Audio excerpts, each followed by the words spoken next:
ஏன்னா எலைடி சீட்ஸ் தக்காளி F1 hybrid try பண்ணியிருக்கோம். நாற்று போடுறது பாருங்கள். இது போல் கரெக்டாக பண்ணிவிட்டு பாருங்கள்,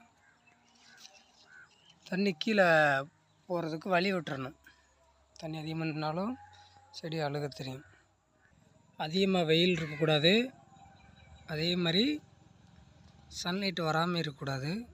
ஒரு நிழல் வாட்டமாக இருக்கணும்.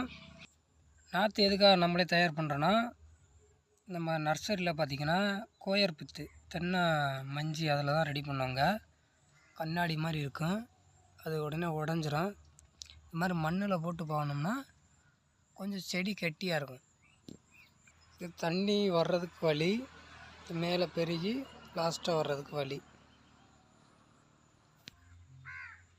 பாருங்கள், படத்தில் உள்ளது மாதிரி காய் வந்திருக்கு பாருங்கள்.